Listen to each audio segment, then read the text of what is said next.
Here's. Hey, you guys hear us okay? I can hear you through the headset. Everybody is very quiet.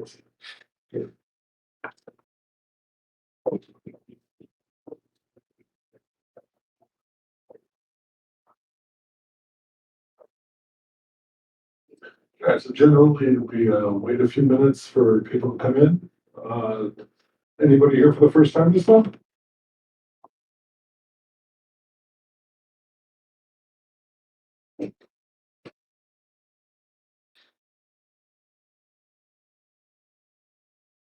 Everybody's remaining muted. They don't want to talk to us. They see us all in a room. And they're like, I don't know what's going on. Why does that look like an inside of an FBI building on this?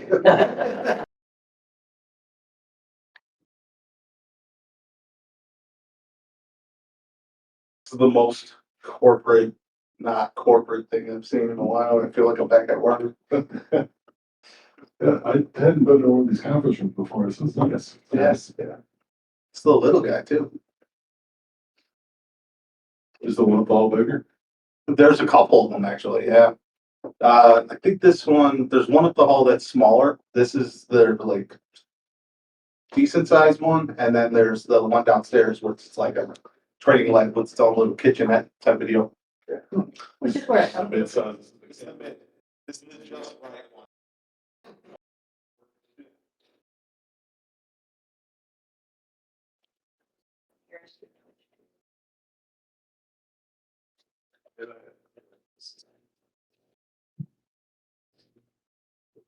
Where'd the Bidhaven poster go? What is Giselle doing? She's a marketing director now, dude.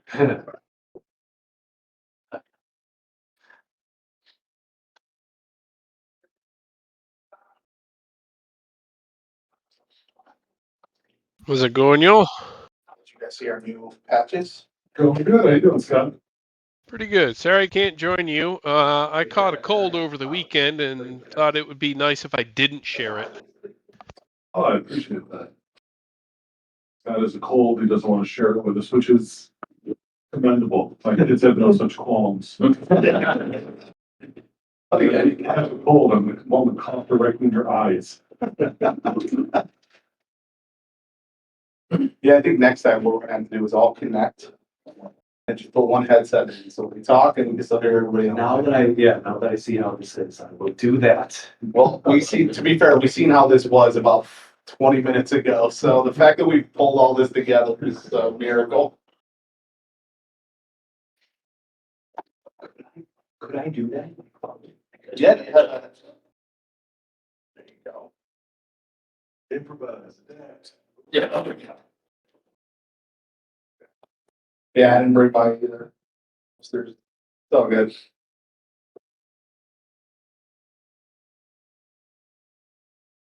That's the good upstairs, though. The tall guys. What's that? The good upstairs. Oh, yeah, thank you. Yeah, Leslie's up there right now. It's streaming this to Twitch, so we'll give them this little recording. Shout out to Leslie for not coming down here and joining us in the room and holding it down on the streaming front. Including all the children using soldering knives. Now left unattended. They got fire extinguishers now. It's like, yeah. We gotta test them, right? Let's call it our dev experiment. Is it How you doing? doing good? How these people have done at the meetup last night? We ended up with about 41. Nice. I don't think I checked, and I don't scan QR codes.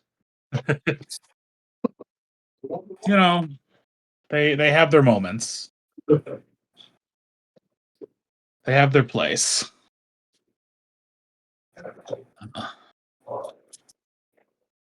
Steve will show you the new patch.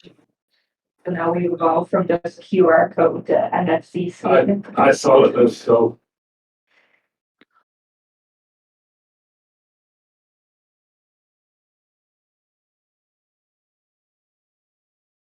Did that require you set up on the phone side, or is it all just in the chat?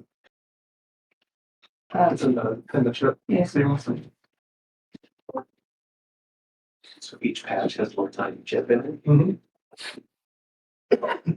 Zigbee was pretty small, right? Like, they didn't. Yeah. A ring.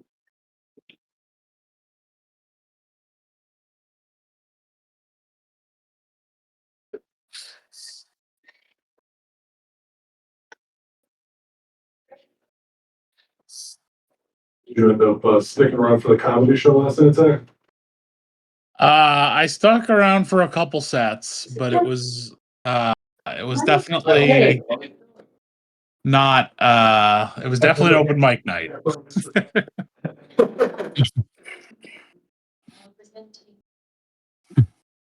So the children have been instructed to direct people. Oh, I'm always, What are they doing? they are going to usher people downstairs to go downstairs looking for the meetup. Kids love to ush. They do. Gotta sign them up as ushers. Does this place have a Canisius association? I mean, how many people in this room have worked at Canisius besides me? No, No? I'm looking. Probably more M&T I associated. mean, I'm trying to get one. Are you over there as well? Not for over 20 years. Oh, okay. Yeah? I was impressed by the t-shirts. Oh, you're in your merch as well. I see. I got you. I got you. That's just at the top of any pile this morning.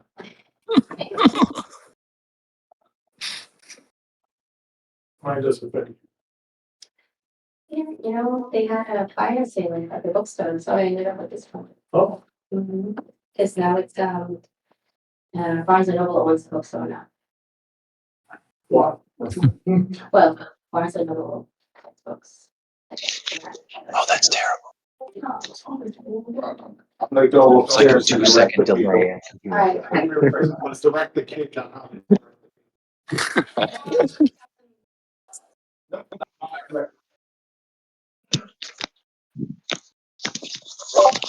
Oh God, it's a bunch of turbo nerds.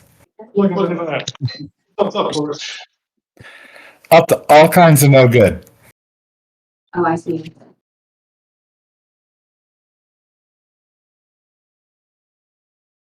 All right, it's 10 minutes. We should probably get started.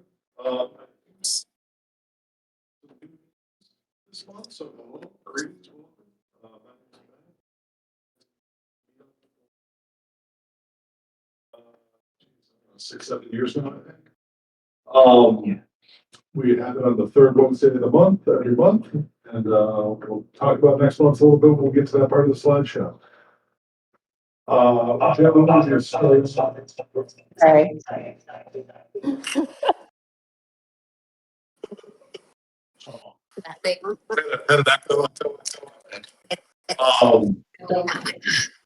I go back up here to my slideshow.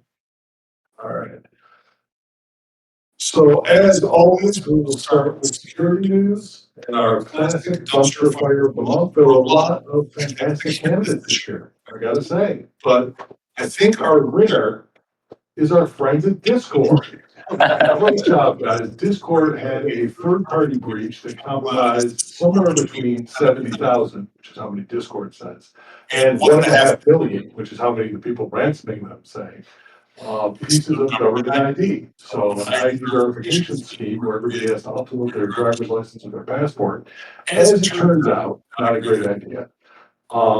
This is probably the first of many breaches like this that we're going to see. I'm especially looking forward to the first state level breach where the age verification of view pornography database was compromised. That's going to be a lot of fun for our friends in Louisiana and all those laws. That'll be a good time for everybody. Other security news since our last meetup. I posted a link to the security news channel. There was a really good government accountability office report on Department of Defense cyberspace operations. They did sort of a comprehensive overview of all the different agencies that are involved in government cyber efforts, both offensive and defensive. And there's something like 400 different units scattered throughout the government.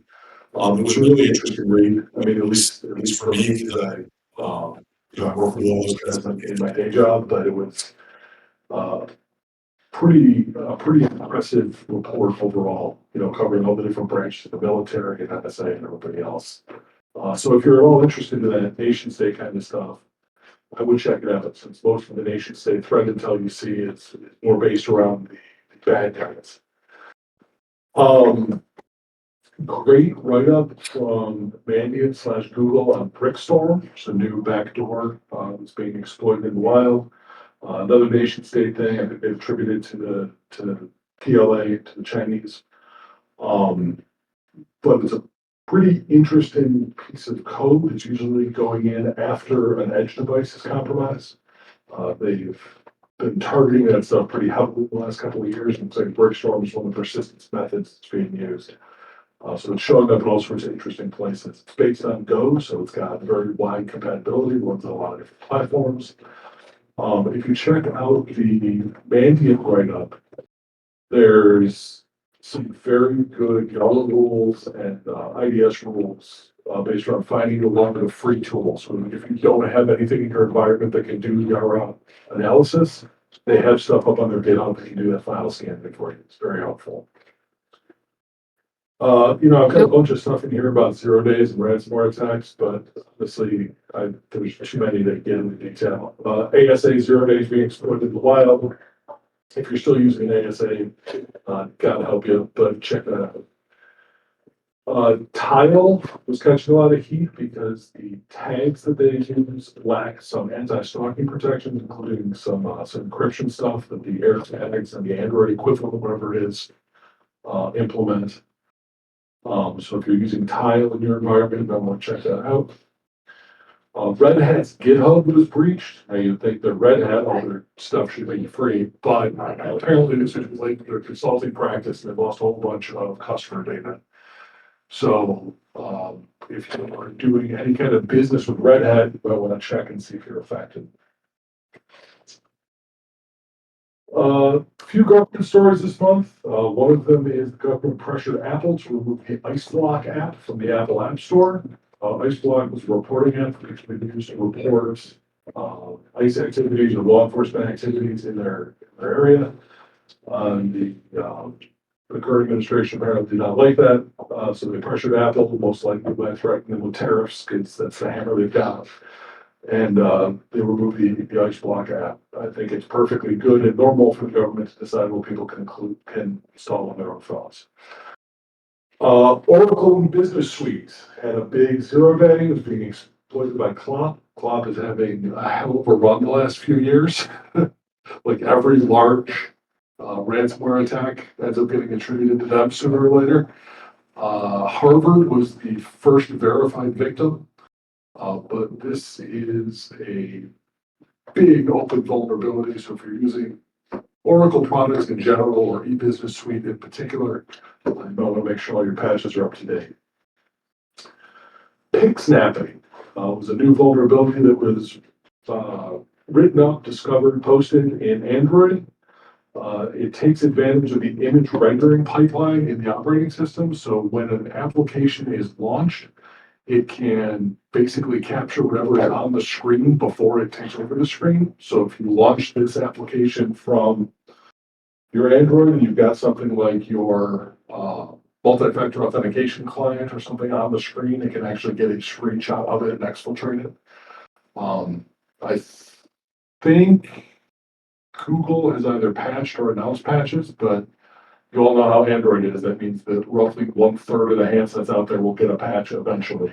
And everybody's free with rebate LG will be susceptible forever and ever. There's been a run of malicious homebrew pages attacking Mac. So if you use homebrew in your Mac environment to install stuff, keep an eye out. This is sort of a typical search results hijacking, sending you to a malicious page sort of attack. Really interesting write-up in Wired on satellite transmissions. So they used some SDR equipment and a homebrew dish that was about $800 worth of equipment altogether to eavesdrop on geosynchronous satellite transmissions. And they found a lot of things like all of the Wi-Fi traffic for jets as people were flying and using the in-flight Wi-Fi. Things like SMS traffic over T-Mobile, a whole lot of stuff with using these satellites as backbone. So that's a really cool write-up if you want to check that out, or if you want to build something that will win the next science fair. That might be a good topic. I haven't finished reading it yet, but Lighthouse had a really interesting report on a private surveillance vendor that's been going for about 10 or 12 years. I posted that in the Security News channel as well. I don't know if anybody had a chance to read that. Did anyone look at that yet? No. Put my headphone back in the case. A bunch of cases over the last month of lawyers that just could not quit using AI, including using AI to generate their apology letters for using AI and getting caught and screwing that part up as well. So I don't have an individual event to look at. If you go to like 404 Media or The Verge, there are a ton of stories about this. I mean, we've all seen the stories about people generating hallucination film reports to submit to the judge. It's just wildly out of hand right now. So we'll see where that is. Interesting side effect of all of the tariff changes that are going on right now. A bunch of libraries have been having trouble getting their overseas loan costs back because without the de exception, those are all susceptible to tariffs. So if a library has loaned a book to an overseas or even over the border library in Canada, they are not able to get it back because frankly, all these shipping lanes are overwhelmed and so libraries are losing stuff in this fight just like the rest of us. Interesting story a couple weeks ago about the Secret Service seizing a SIM farm. So a bunch of abandoned apartments, no one's quite sure exactly where, had multiple SIM gateways installed in them. The one who was played up in the press, which I don't think the Secret Service had much to do with, was this was within 35 miles of the UN during a General Assembly meeting. So obviously this was intended as some sort of attack platform. More likely it was a anonymous email or spamming platform, but it was still pretty interesting to see the photos from the raid. The scope of the equipment was pretty extensive, lots of stuff. Windows 10 has reached its end of life, finally. So I'm sure everybody has updated to Windows 11, right? And nobody's still running any of that outdated code in their enterprise. Nobody's got a domain controller on server 2008 on it. Gray noise indicated that they're seeing a whole lot of attack traffic and scan traffic pointed at Cisco, Fortinet, and Palo Alto edge devices. Generally speaking, gray noise sees these spikes about 2 weeks before the vendor announces that they found another vulnerability. So if you're running any of that stuff in your environment, be aware. Gray noise does have community accounts. If you just want to check in there and see if anybody is targeting your infrastructure. using a service like Gray Noise or Shodan, kind of an attacker internet side view of what's going on might be worth your time. Like much of the rest of government, there have been some massive workforce cuts at CISA. They cut, what was the last number? 3,900 positions, something ridiculous like that. So not a whole lot else to say about that. It's pretty awful to see the dismantling of one of the many agencies that has done a lot of good the last few years. Close to my heart, the Scouts have launched a cybersecurity badge. So this is formerly Boy Scouts, now just Scouts, because they're co-ed now. My daughter, who's upstairs soldering things right now, is a Scout. Their cybersecurity badge is the one on the right here, which looks dope as hell. And I kind of wish I had it as a sticker. The one on the left is their AI badge. So I guess you skip the Scout, it has to be truthful part for that one. But the cybersecurity badge is really cool. So I'm looking forward to seeing what the requirements are for that. If you know anyone who is in Scouts or in Scouting, I don't know if you're aware of this, but the way the badges work is they generally work with an adult mentor to meet the requirements, right? There'll be like a sort of a curriculum that you teach the Scouts. So if you know anyone who's into Scouting, who's interested in doing this badge, you might want to get yourself certified as a mentor. I'm sure it's the kind of stuff that they'll do, and it's a good chance to teach the next generations of cool cybersecurity stuff. So we can't just stick them upstairs in front of the soldering station and go, earn a badge. Yeah, don't kill yourself. Or two.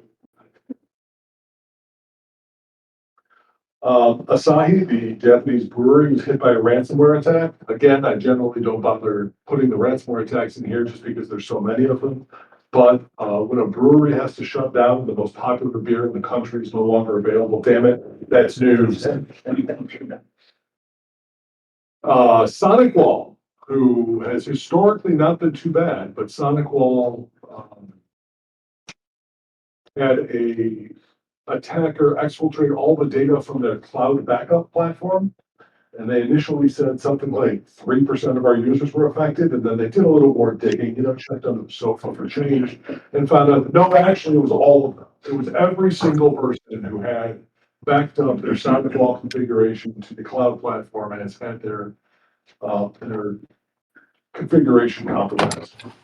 So if you're running Sonic Wall, I would suggest maybe changing some passwords, because there's also been, as you might expect after this, a spate of Sonic Wall devices being compromised. An unauthenticated RCE flaw was patched in Draytech routers. Now, I have never heard of Draytech routers. They're some small home office brand. They're not very big in America, but this did give me a chance to say, you forgot about Dray, which is the only reason that this isn't even in this slide. Okay, moving on. NSO Group, which is an Israeli group that makes basically mobile device spyware. They sell it to governments for tracking political dissidents and journalists and so on. Has been acquired by American investors in what looks like a very shady, secretive deal. So they have claimed in the past that Pegasus, which is their spyware, has been written to be uninstallable in American IP space. I guess we'll find out if that's true. I have my doubts. ICE, somebody, Freedom of Information Act in some of their procurement contracts, and found out that ICE bought a bunch of vehicles pre-equipped with IMSI snatchers with fake cell towers for tracking phones. Really interesting article on that. It was in the 404 Media newsletter. This reminds me, I know a few people in your group were working with Ray Hunter, the EFF project for finding IMSI catchers. It seems to me that if you're free this weekend, go to one of the No Kings events with your Ray Hunter box. It seems like it would probably be a target-rich environment for that sort of thing. Might be an interesting chance to try it out, maybe find something. An event startup called Partyful. Has anyone used this? I have not, because I'm old and have 3 kids and don't go to parties. But apparently this is like the hot party planning app in Silicon Valley these days. They were not stripping any GPS locations or any other metadata from anything that users were uploading, which seems bad, right? If you're expecting any kind of anonymity or privacy or basic consideration from these photos that you're uploading to a party site. Jaguar got absolutely wrecked by a ransomware attack. They produced no cartridge for like a month. The really interesting thing here is both Jaguar proper as well as a bunch of their suppliers got almost like COVID style bailout packages from the UK government to make up for the lost revenue so that the suppliers can go under and Jaguar can go under. Not sure if that's going to set a precedent going forward. I thought it was a really, really interesting thing just because, you know, again, so many of these ransomware attacks happen. I don't know if that's going to become a common expectation going forward. There's bailout money available for that. And finally, there have been a bunch of cases of the State Department revoking visas for social media activity. It looks like they're ramping up social media surveillance and observation. So just something to be aware of if you are in a legally tentative situation. All right, I think, yeah, that's it for security news. Does anyone on the call have anything else you'd like to bring up? Anything I missed? What about our friends from F5? You're right. I totally forgot about F5. That was kind of the malware you had posted. What's that? That was kind of the malware you had posted. Oh, yeah. Did you see what happened to them today? Well, that's all attributed. The Chinese actors have used that malware to more or less pwn F5. So that's what I figured you were doing with that first slide where you had encompassed it. So Yeah.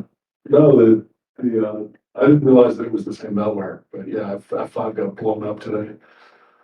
A lot of their source code and backend stuff got exfiltrated. So if you're running an F5 in your environment, make sure it's not exposed to the internet, because that's going to be an ugly breach of a long tail, I think. Most importantly, their internal learning management system got stolen. Oh, that's got stolen, so I can say. All of those important internal trainings gone. yeah, but that brick, whatever malware, they're attributing that to getting onto the VMware ESXi and pivoting internally that way. Yeah, that Google Manual write-up on the malware is crazy because they're putting it everywhere.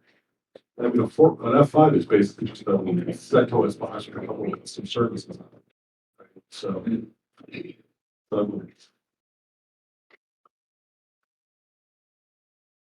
all right, any other news stories? Anything else I missed? Just the cybersecurity month. Yes. Is everyone aware of cybersecurity? About 15 days already.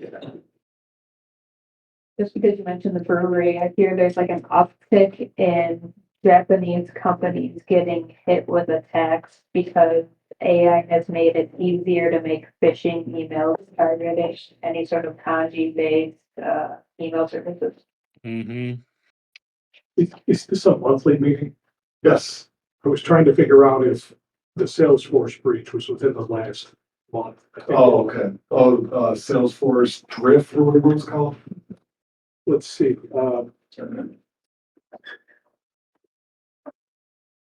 Yeah, I mean, this- UNC 6040, UNC 639 or something. Yeah, a bunch of people got hit by that one too. I don't think we're gonna solve security, guys. There was the Tonight? NPM packages, like back-to-back NPM got hit, like the phishing with the maintainers, and then the like wormable NPM package that would make like GitHub repositories and like Oh, yeah. double base C4 and code secrets. Need a multi-door. Yeah, that was like too shy on whatever it was, and the two more. I got a hit for a truffle hog scan within 3 minutes of making a fake SHA balloon GitHub on my own. What do you think of this idea? One-time pad for everything. Every problem becomes a key distribution problem. It's the magic of cryptography. All right, so moving on to upcoming events the next month or so. Tomorrow is the 43 North Finals. So that's in Shades, right? Yes. Yeah, so that'll be fun. Big, big feather in the cap for the city, which is always good to see. A couple of B-Sides events this weekend on the 18th, B-Sides New York City and B-Sides Cleveland, which is back after being on hiatus for the last couple of years. I think Kathy is speaking in Cleveland. I don't know if anyone's going to New York. I think Patrick was talking about going to that one, I'm not sure. The Infotech Western New York Beta Awards will be 1 week from tonight. That's on the 22nd. They have offered a table for B-Sides and the Meetup and Bidhaven. So Giselle and Steve will be going there to represent us, which is pretty awesome. Thank you. SANS is doing a Hack and Defend Summit on the 28th. As always, the SANS Summits are fantastic because if you have SANS certifications, they're free to attend and they get you a bunch of CPEs. So they're very, very helpful. Beyond that, B-Side Chicago is going to be Halloween weekend. I think that's the last one that Kat is organizing. So you all know Kat from B-Side Buffalo. So she's going to be organizing that one. I'm speaking. That'll be a lot of fun. We are going to do the Infosec 716 pre-holiday party. The November meetup here at Bidhaven upstairs. I'll talk more about that in a minute. Hacker Guild Con is on the 22nd. That is the Hacker Guild of Pittsburgh, which is the hacker space down there. If anybody is interested in a day trip, I know Stephen was talking about going down there and introducing ourselves and saying hi, because it's gonna be a full day event with a bunch of speakers and fun stuff. So that might be worth checking out. And then finally, SANS is doing a neurodiversity and cybersecurity summit, which in addition to rhyming also sounds pretty awesome. So I think people might benefit from that one. And again, online event, totally free, worth checking out. Get those SANS CPDs. So next month, as always in November, we do a little pre-holiday social event, happy hour sort of thing. This year we are going to do it upstairs in the hackerspace. We'll have drinks and food. We're going to do a hacker white elephant gift exchange. So any cool nerdy stuff that you have kicking around at home, go ahead, wrap it up, bring it in. We'll do a gift exchange. It'll be fun. I've got info on all this up on the Meetup site. We'll probably set up the projector and watch sneakers or hackers or something equally nerdy. It'll be a lot of fun. Because last year we did this at Pearl Street. Everybody had a really good time. So looking forward to trying it again this year. And that is the end of my slide. So I am going to turn it over to tonight's featured speaker, who is brimming over with enthusiasm.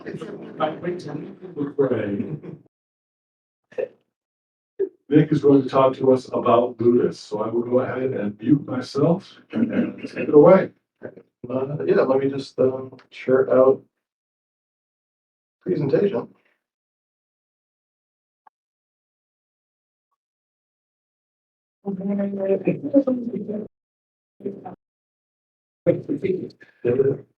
Additional costs. Here we go. Man.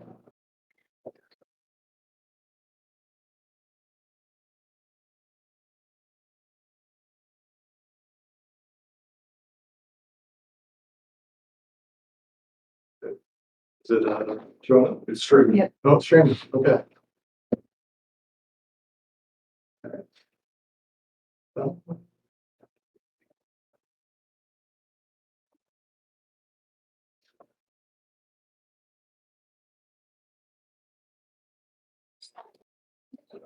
yeah, just originally I had this in Keynote and then I converted to PowerPoint and I don't have PowerPoint, so there we go. All right. So yeah, building a room in a day. Easy ranges with Ludus. Who am I? My name is Nick Pajostik. A lot of people know me in the Discord as More. I've been deploying and automating infrastructure for 10+ years now. A lot of people think I work in cybersecurity, but fortunately I don't. But I do like doing a lot of CTFs. I've been doing them since 2010, and my first one was a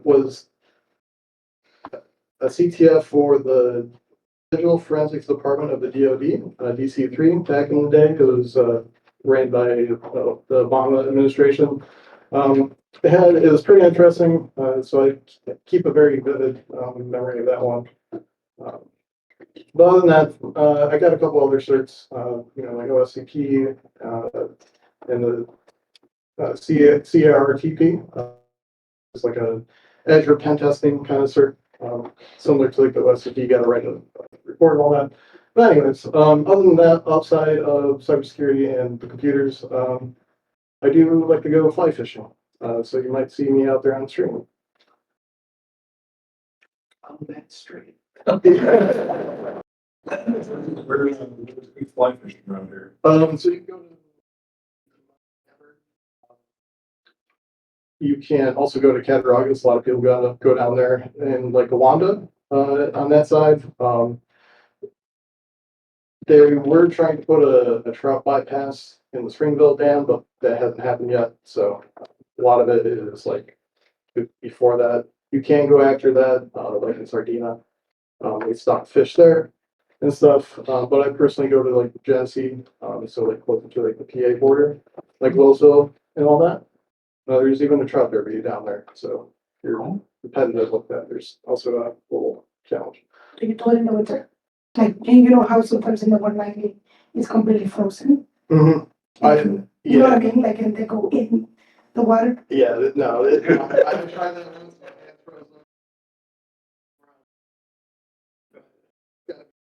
Like 50, 60. But yeah, what is Lunas? First off, I just want to start with like the tweet up there. This is actually pulled from the Lunas documentation too. So 9% of security research is getting test environments set up properly. And if anyone's ever created like a home lab or tried to replicate like vulnerable environments or want to just even like poke at something, it takes a really long time to just set it up, get it running, make sure that it's vulnerable and that kind of stuff. But and this is kind of like the problem that Ludus wants to solve. So Ludus is an open source project that was created by Bad Sector Labs. I think, well, I don't want to say because I don't know, but it pretty much is just like an automation framework that leverages Ansible, Packer, and Proxmox to create easily defined site ranges or disposable IT labs. So this has a lot of functionality, even if you're just learning like how Active Directory works. You could spin up one of these labs, configure, AD however you want, or if you have some courses or something, run through them. Or if you want to try to mimic a red team type of scenario where you're trying to try out different C2s, you can do it that way. Or you have just a vulnerable service you want to set up. It comes in two different editions, Community and Enterprise. Community is what we run up there in Haven right now. And probably makes sense for a lot of people at home. Enterprise just adds some little extra features like anti-sandboxing. So this would be like if you're running malware and you're trying to trick malware into thinking it's a real box. It strips out a lot of the markers of virtualization and that kind of thing. So malware just won't, hit a safe wire and stop itself. They also offer outbound WireGuard in Enterprise. This is more like kind of like an OPSEC. So if you want to route your outbound traffic through a VPN to like a VPS, so no one knows where your outbound is going, that's what you use that for. And then Windows KMS, there's for some reason you have to run the licensing manager, key management system is what that stands for, through some type of dedicated role that they don't do in the community edition. And then Enterprise has CTFD integration natively, and a few other minor things. But if you're gonna run this at home, or if you just have some old hardware kicking around that you just want to pop this on, it pretty much, AMD versus Intel. That's kind of a hot topic, I guess, in some of the home lab forums. For consumer hardware, AMD is probably the better bet, just because Intel, the consumer CPUs, have two different core types in the newer stuff, and AMD is just a standard core. But if you picked up like a Dell server off of eBay or something, since that's also a popular thing, Intel's probably fine for that. For RAM, you kind of want to stick with like 32 gigs minimum. Some of the labs will go up to 64 gigs, but if you can max it out, that is perfect. I think the node upstairs has 96 gigs in it, which is the maximum for the CPU that it supports. And another requirement for Ludus is it doesn't work over wireless, but I think that's more of a Proxmox issue. They did discuss it in the Discord, but I don't remember the full details on why you can't run over wireless. And for storage, people have had issues with slow drives, so what they recommend is NVMe or SSD. Storage is kind of cheap these days, so like 500 gigs, perfectly fine. I think probably personally a terabyte or 2 terabytes would probably be the perfect range. It's like $100 or so, like Best Buy. So pictures there, just kind of the mini PC kind of thing. If you guys are looking for new hardware or anything like that, they seem to be popular. The one on the right is what we read at BitHaven. That is like a MSO1 mini form PC. It's pretty loaded with ports. It's kind of like a mini server type deal. It just has some consumer like processors and RAM and stuff in it. But even has like 2 10 gig SFP ports on it. So if you guys have any home networking that takes 10 gig, you can run it there. And if you get 3 nodes, you can actually create a token not a token, just a ring network out of the Thunderbolt, which is kind of crazy because that's 40 gigs. And planning your install before, let's see, Apple corrected Proxmox in the Promos. It's not recommended that you use an existing Proxmox host. This kind of turns it into like an appliance, but it does support. There are options to point it to already installed Proxmox host to do that. But it uses Debian 12 or 13 as the base install, and then installs opluted. So if you're formatting your drives, just make sure you're opting a little extra space there, because some ISOs and everything gets downloaded a little bit there, and it can grow out of control. And you might want to also make sure you have enough space for allocate some partitions or logical volume groups for your data store. Proxmox has a few different directory or data store types you can do. I know like ZFS is popular. Ceph, if you have the hardware, which takes a lot. It's very disk heavy. Same thing, ZFS. ZFS is also a little bit RAM heavy when we start adding more features to it, like dedupe and compression and things like that. But so for like single nodes, LVM thin or directory type data stores, meaning that it just goes straight to the disk and like it doesn't make any volumes or anything like that. So it's probably like the simplest kind of configuration for like home use. If you're going to just put this on a single box. And then the install is pretty simple.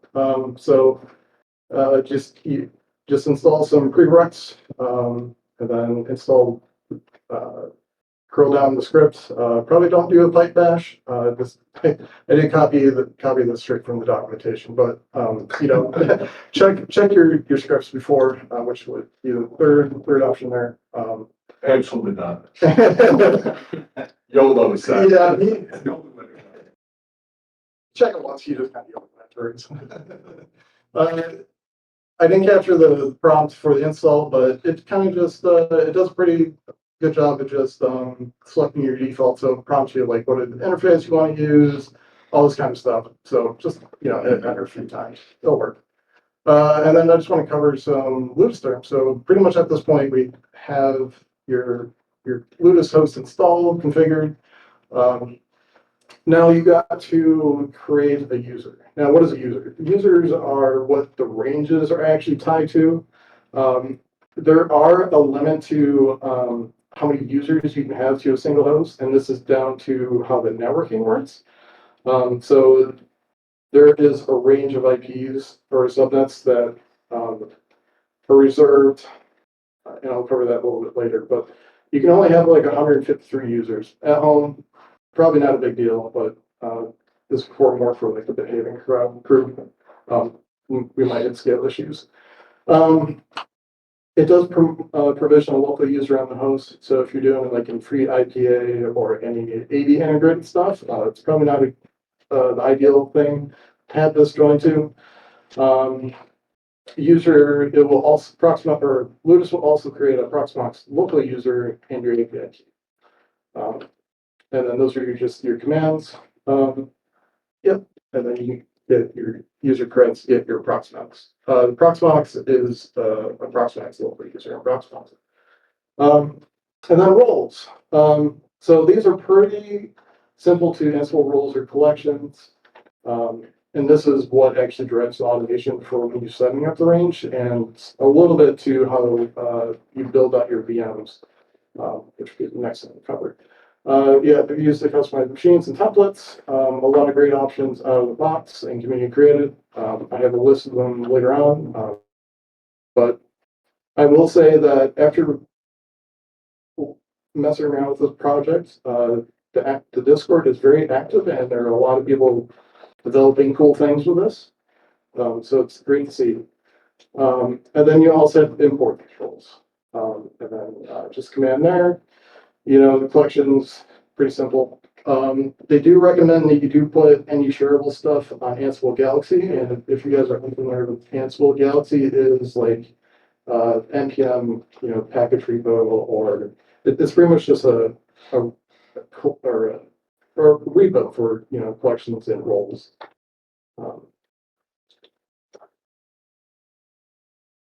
And then templates. Same thing as Proxmox templates. They're just your generic saved off virtual machines. They automate this using Packer and Ansible. Packer is a hash report utility. But you can also create templates by hand. So if you have trouble automating it, or if you already have something already created, you can just create a Proxmox template, and then your range can reference that template by name, and it'll use it. Simple things right there.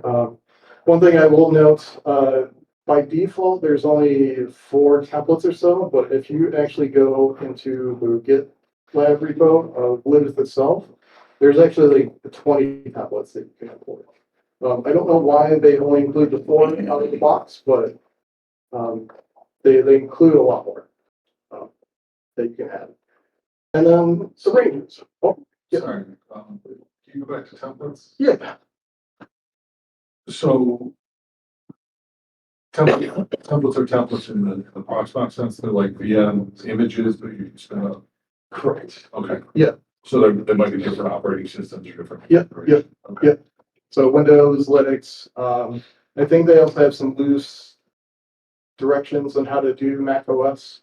But the way that Mac OS support works, you might not be able to do that in the next few years, just because they're phasing out all the OS levels that run the Intel stuff.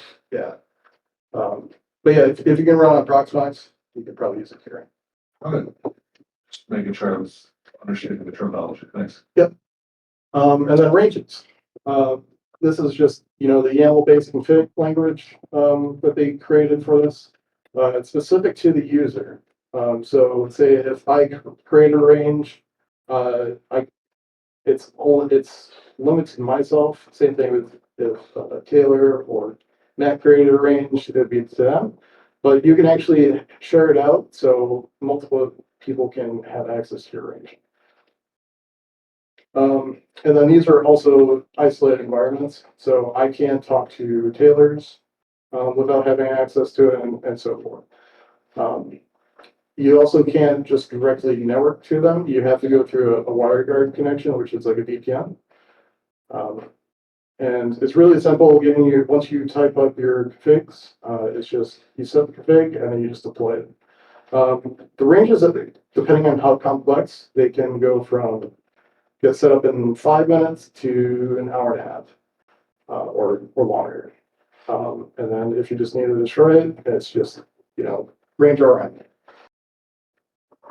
And then this is just a little bit of the networking overview. So the outer box is the Proxmox host. So inside, there is the WireGuard server, which is shared by everyone. The enterprise will actually have the option of breaking up the WireGuard server to individual users. I'm not sure of the use case of that, but it's an option if you go with paid. And then it splits it out. So in the green box is the shared the router network, I would put it, because the router actually belongs in the green box. But if you need to actually put anything that needs to be shared, you can tie it into there. And so like Nexus cache and the file share are there just in case. They're optional kind of things.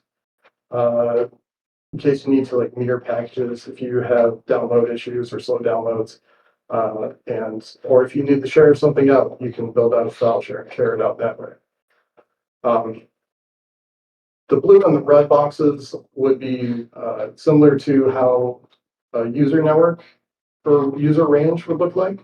So the way that works is you get a 10 network, and then it's identified by your user ID and then the VLAN that you specify in your config. And it's always going to be a /24. By default, if you have multiple subnets to the same user, they can route to each other, but the broadcast won't. Will be to the same subnet. I want to pause there because I'm getting kind of some like questionable looks, like people might have some questions. I'm just trying to understand.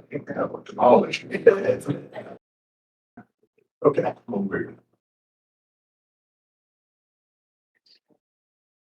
Let's see. Oh, and by default, I might have mentioned it, but by default, everything can go out the internet. So everything will be natted through the Proxmox host.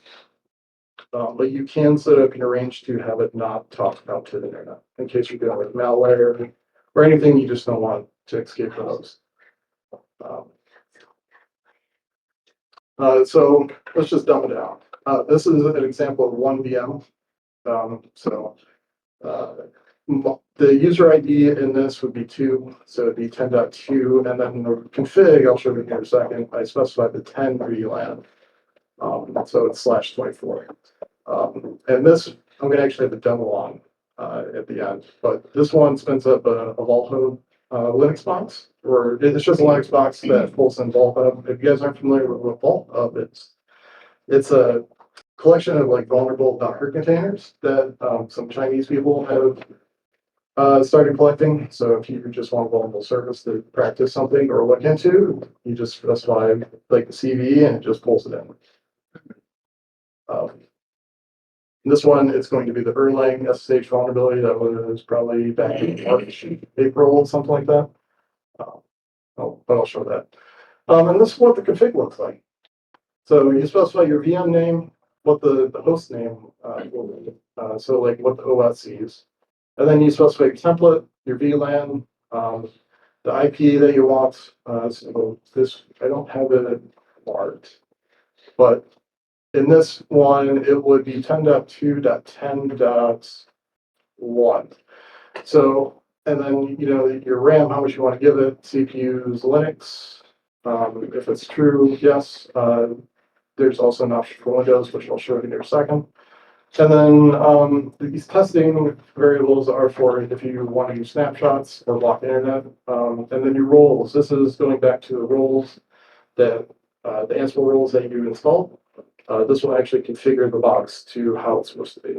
And then you pass those role bars to the role. Yeah. It looks very similar to the Ansible. I haven't dug into it, but I'm pretty sure that this is just how they are passing it straight to Ansible in fact. So just to be clear, the last Sure. line there is that's the actual vulnerable that you're deploying on the VM, right? Yes. Usually. Yep. Exactly. And then this would be like a basic Active Directory. So like Patrick, I know you're working on something, so this would be kind of similar to what you're doing. So in this example, we're going to deploy a 2022 domain controller with ADCS, and then also a domain member of that same domain. Just in case you want to, practice your certificate vulnerabilities or learning just how the ADCS works, because that's kind of a big Nightmare. Yeah. That's the snakes. But yeah, it's kind of just building on to the previous one. So two VMs, right? Pretty much the same options, but the Windows, standard there is a little bit different. You want to tell the sysprep, maybe you want to, have it reset the GUID or the SID, whatever they're calling it these days. All that kind of stuff. And then you give it your domain. So to this one, it'll create a domain for this.domain. And then to assign the role. So you can, there's actually three possibilities there. There's primary DC, the secondary DC, and a member. And then the role, the Ansible role that we installed to configure ADCS.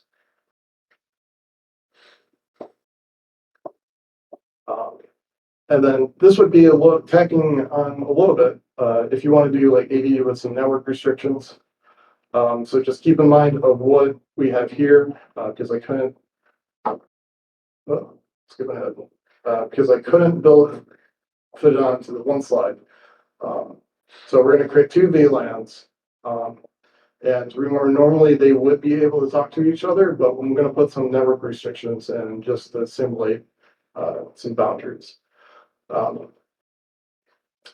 So pretty much, yeah, we're going to just add Kali. Nothing special there. Notice the VLAN 99 that puts in a different subnet. And then this is where like the networking part comes. We're going to tell don't route between the networks, but only do these specific rules instead.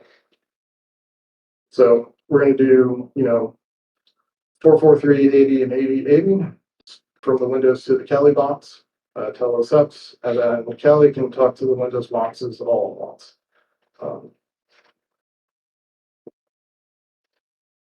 So there's that. And then demo. So remember the first box, the Erlang box.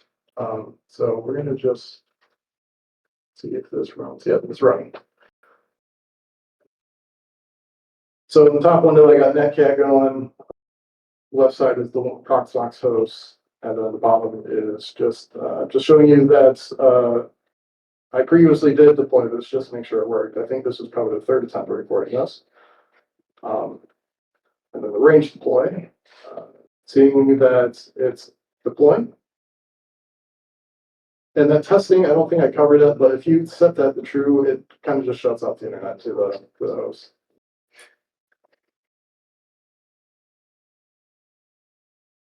And then, so this is the log state deploying of it. This is what the Ansible form output looks like if you're not familiar with it. It's just kind of going through different tasks, gathering facts, configuring the router. If you notice up here, we got one VM going, kind of hard to see, sorry. The rest of these things are templates, but this thing with a little green checkbox is what it actually is, the VM. Oh, and I accidentally paused it, sorry.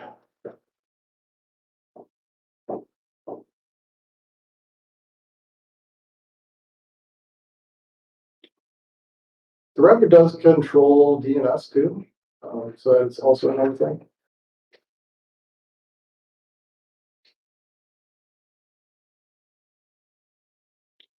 There's actually also a lot more other network stuff you can do too. So you can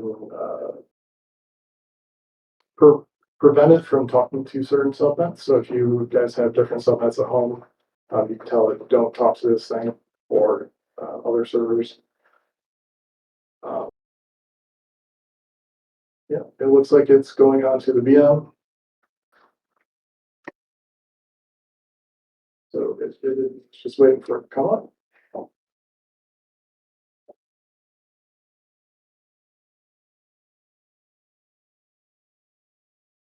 Is it creating a whole VM or something?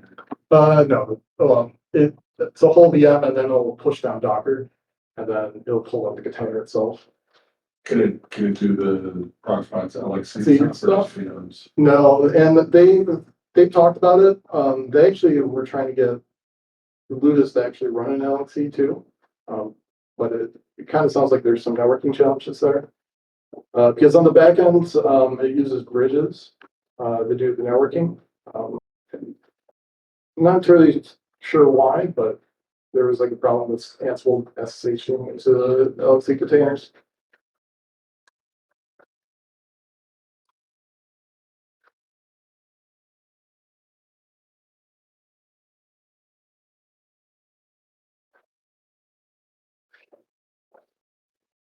Let's see, how would you typically set up a test environment for this? Well, you would, so like if you didn't have templates, you would have to create a VM, copy and install ISO in there, install the OS. You would do everything by hand. Everything by hand, pretty much, yeah. If you had some like Ansible playbooks, then it might speed up things a little bit. But you probably still have to. Did people ever make use of cloud template tools or Terraform or anything like that? Yeah. So I'm actually kind of surprised they didn't go with Terraform, but after thinking about it, Terraform requires like a state backend. So it's like a file they would have to manage. And if anything changes outside that state, Terraform will want to change it, which is fine because a lot of the tools are independent these days. But the problem is if someone went in and created something and then you try to do it with Terraform will see that thing already exists. And it says I don't want to do anything. So it will just fail. Plus, HashiCorp a while back had some licensing changes, so it kind of scared off a lot of the. Yeah, so they came up with like open tofu and all that. Yep. But yeah, really quick. So the box came up. Sorry, guys. So yes, so the box came up, labs deployed. I turned on WireGuard to VPN into the lab.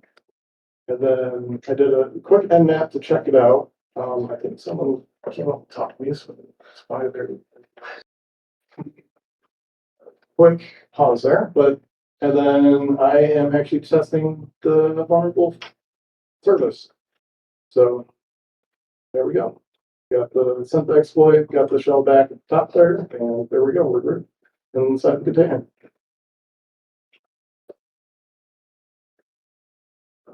Was the exploit automated? Beforehand, yeah. So I previously developed it from a POC. So yeah, I pretty much have it ready to go. But that's a good point. So if I did it now, I would skip past that 9% and go straight to the 10% of the fun stuff, right? So What type of tasks would you use this for? so you could actually. For example, would you do it to try to do exploit, maybe test that you patch something or?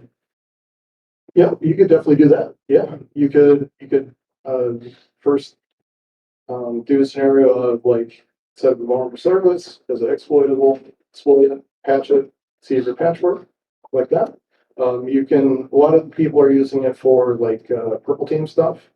So like you try to simulate an adversary, and then you have security tools inside the range, and then you could learn, that way, make sure that your rules are right, or see how it interacts in a safe environment, that kind of stuff. Thanks. Yeah. So like in terms of like what like, let's say event logs or whatever they may be produced, if it's happening within their machine. Yep. Yep.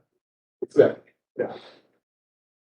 Automated testing has become this giant thing with developers. I don't know what the status of that is at all with security, but it seems like this would be good for that. Is that a thing? It could be. It could be. So yeah, automated testing is kind of the big thing, right? I know there's some companies that are starting to make AI driven stuff, and they're pointing to like bug bounty things. So technically you could, set up a vulnerable environment, or even if like you probably had a client try to mimic some stuff and test it out beforehand that way too. Thanks. Yeah.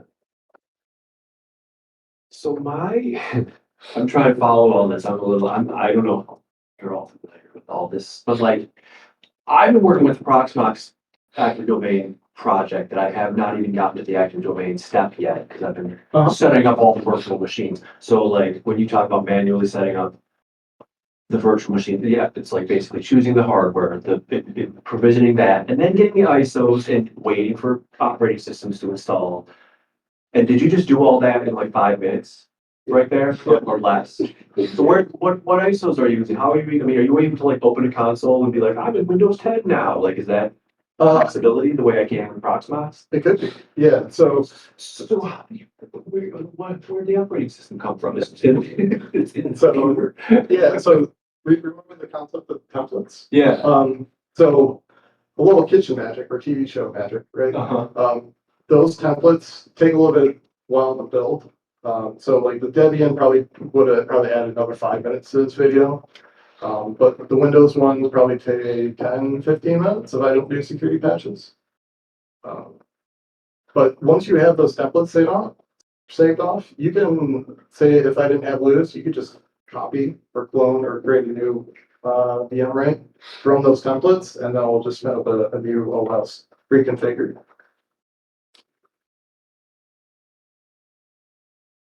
But in your case, I know you're trying to learn Active Directory or, go through that. What you could do with Linux is just have it build up to Windows VMs without the roles, and then you can go on there, RUP console in, and then install your Active Directory and all that kind of stuff.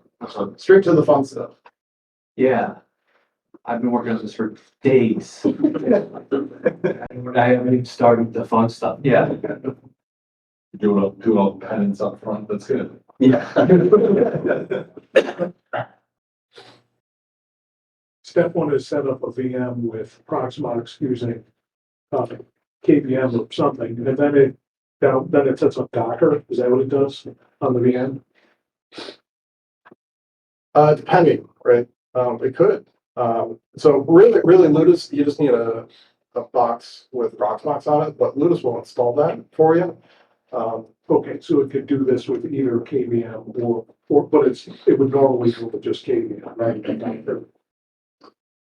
KVM as in the virtualization. Yeah. Yep. Pretty sure. Yeah, because Proxmox uses KVM or KVM on the back end, right? Yeah. So It did it, like you said, it did it so fast. I thought, wow, it must be using Docker. Oh, yeah, a lot of the magic was through the templates there. So Thanks. yeah.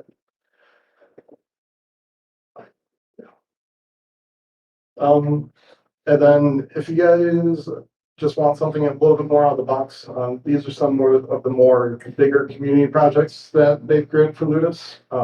So Game of Active Directories, or Go as they call it. It's a multi-domain CTF style environment. There's actually a few iterations of this one.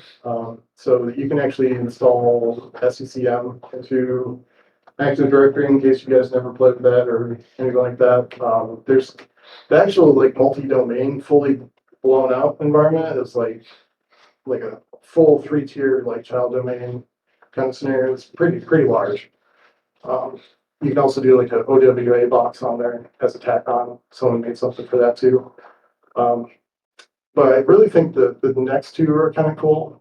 So Ludus Hound was created by the people who make Bloodhound, Spectre Ops, I believe. And if you take a Bloodhound data export, it will actually build out a matching Active Directory range based on that Bloodhound data from Active Directory. You can also take a query and then just take that little matching query and then it'll supposedly build out a matching Active Directory range. It's a better test environment for like 90% of the enterprises. Yeah. Full 10,000 user enterprise.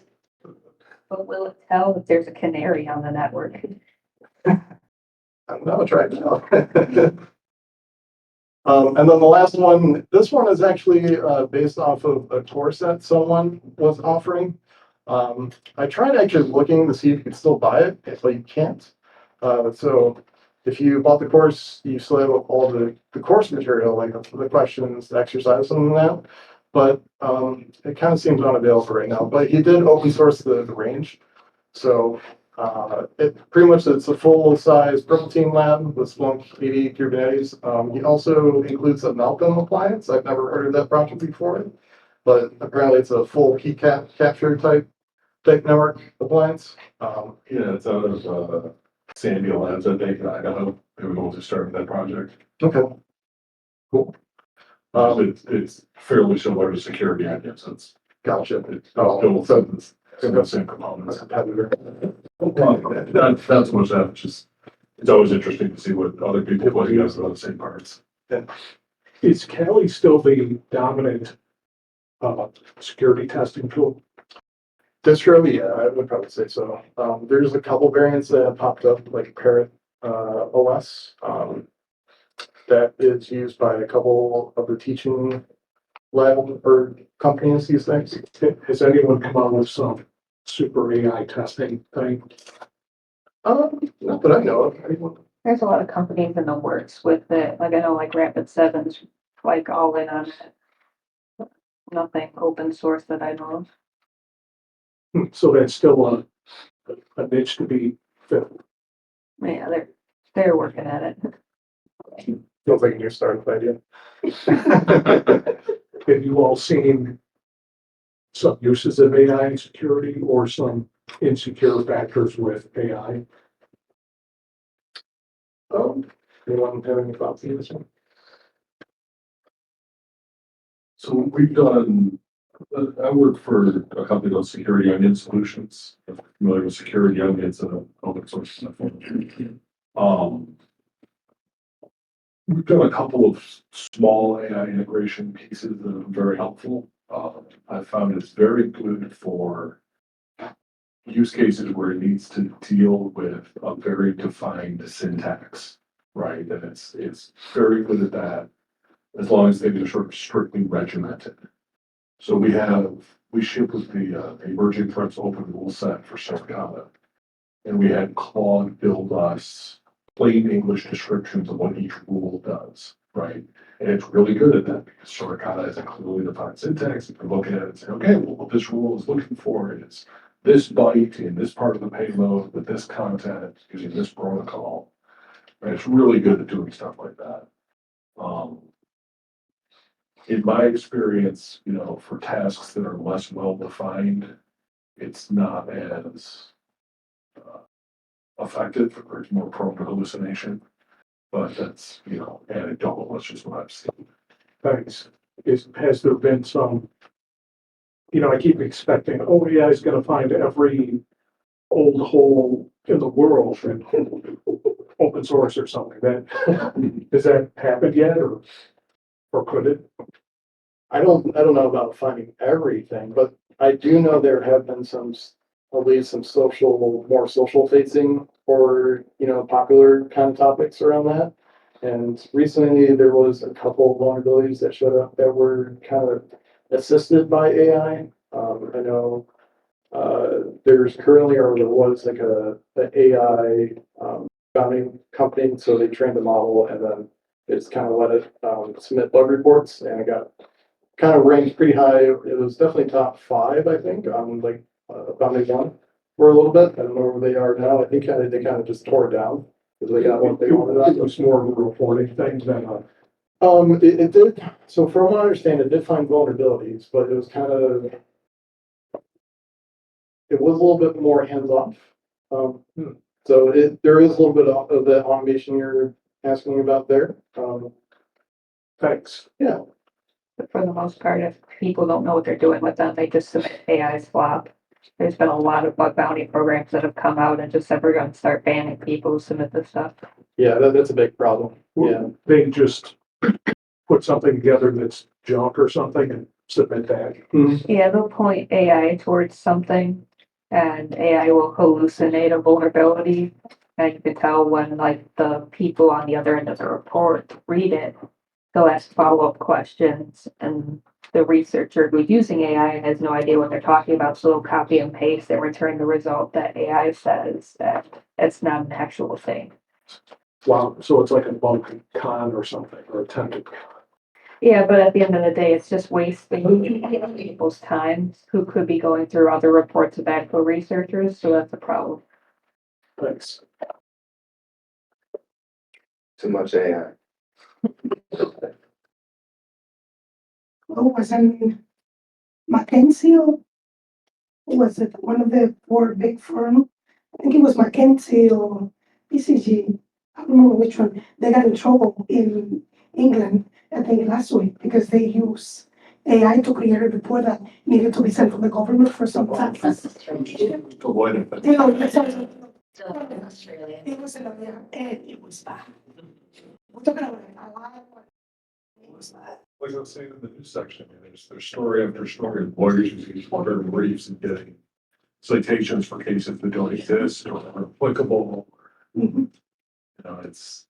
In the past, I don't know what it's like now, but years ago, it was difficult to get the client to pay you money to do security because they just didn't care. Is it still like that? And considering all this AI stuff, maybe they'll start taking it more seriously. I don't know, I mean, there's still a very common perception. A, security is a cost center, right? So it's an expense to be eliminated. And B, most large enterprises recognize that they're a target. Most small and medium businesses, universities and hospitals and stuff like that have not internalized the fact that they're a target yet. They don't realize that they're just as likely to get wrecked as the big boys.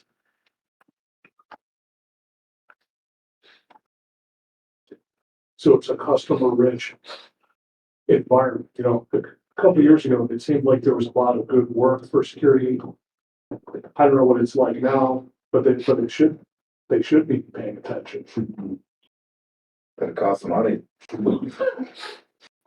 Yeah, it's like backups, it's one of those things everybody wishes they spend money on, but they realize that they really shouldn't spend money on.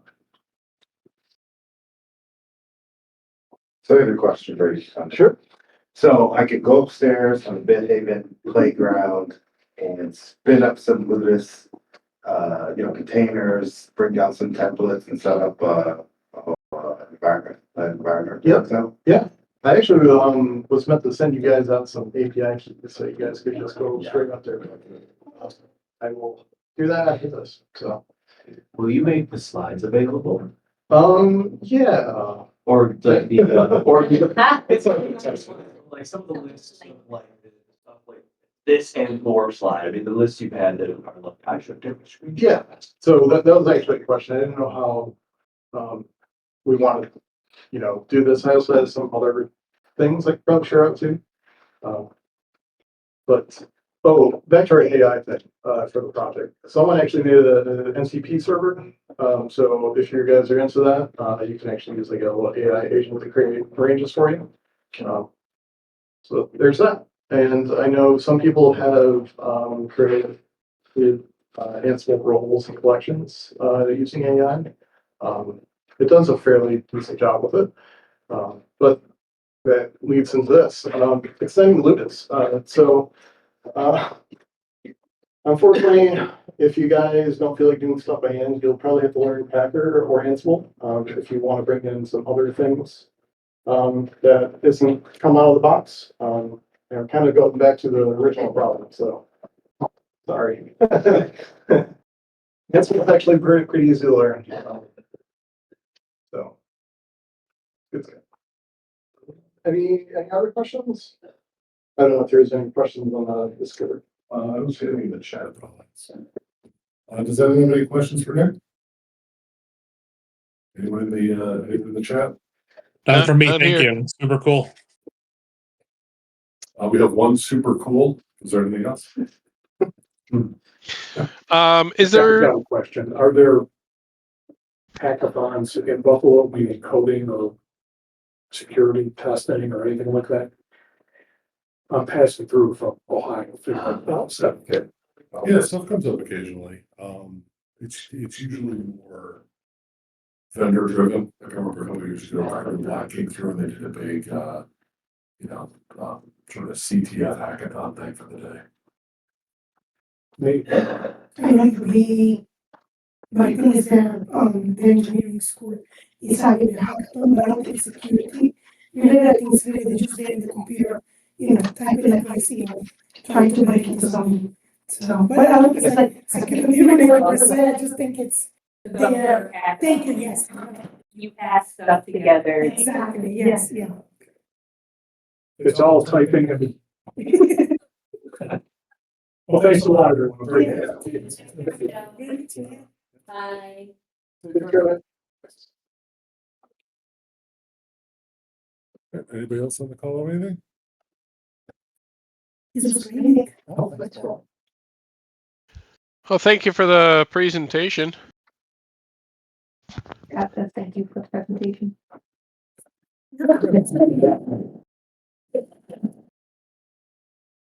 That's great. Thanks.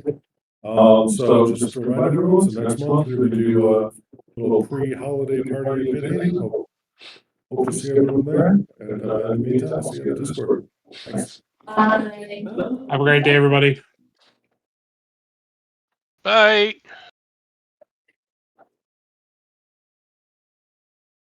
Thank you. That's great.